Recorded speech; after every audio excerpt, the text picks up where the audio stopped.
Hi guys, this is Frank here with DiehardRC Addicts, and today's video is sponsored by HobbyKing. I've got the HobbyKing pistol pylon racer here. It's got about a 500 watt power system that I put in it.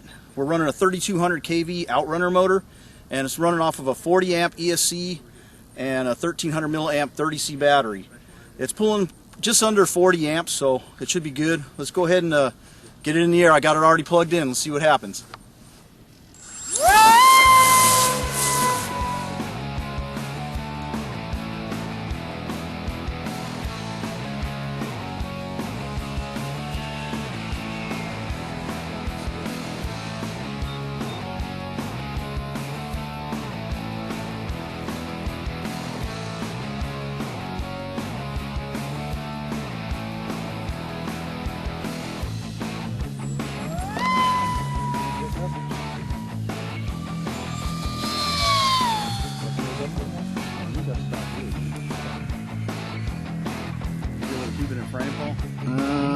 Pretty much. Look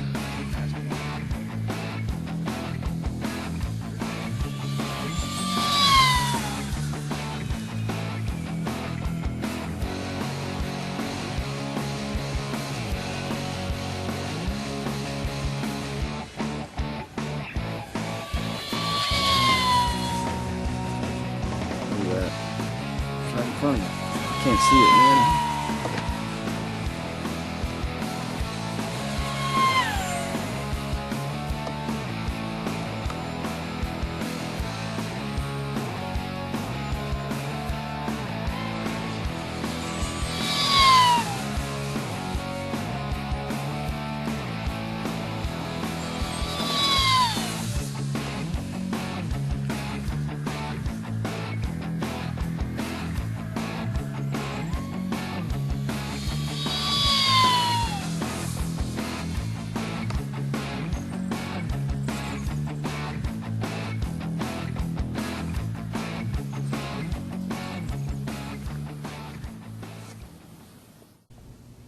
We're back home now after doing the Maiden Flight on the HobbyKing pistol pylon racer plane. It's time to go ahead and show you guys what's included with this kit, along with sharing some final thoughts. Here's just a quick look at everything that's included with the plane. It comes as a basic kit, so it includes the complete airframe, which is all epoxy glass. It also has the hardware package, which includes all the control rods, control horns, and also the wooden mounts for the servos. And other than that, it also has the aluminum spinner for the motor. To get this pylon racer ready to fly, you'll need to supply all of the electronics. This includes the complete power system, the radio transmitter and receiver, and the servos for the plane, along with the prop.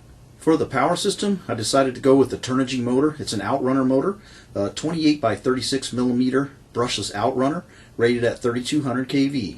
For the ESC, I went with the Turnigy Plush 40 amp ESC, which worked pretty good with the motor. It's only turning a 4.5 by 4.5 HobbyKing sport prop on it.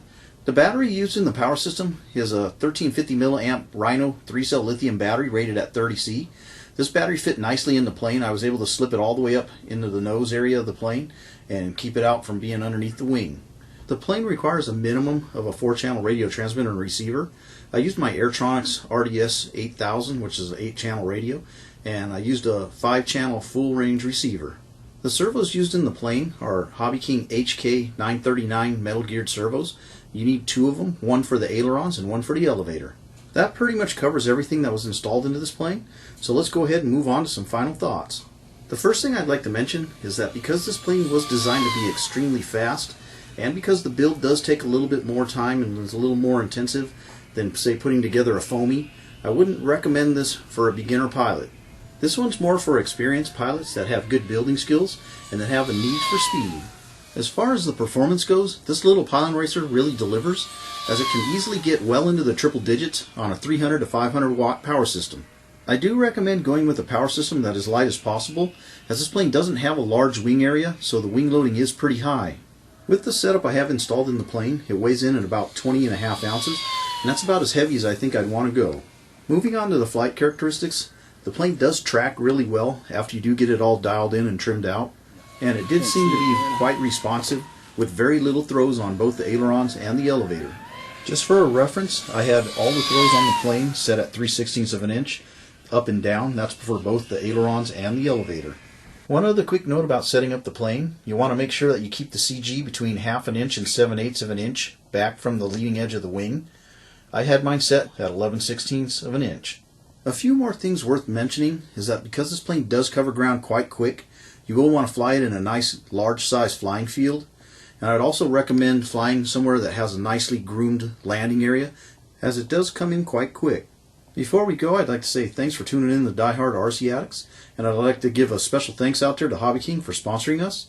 And I'll see you guys again soon here on Die Hard RC Addicts.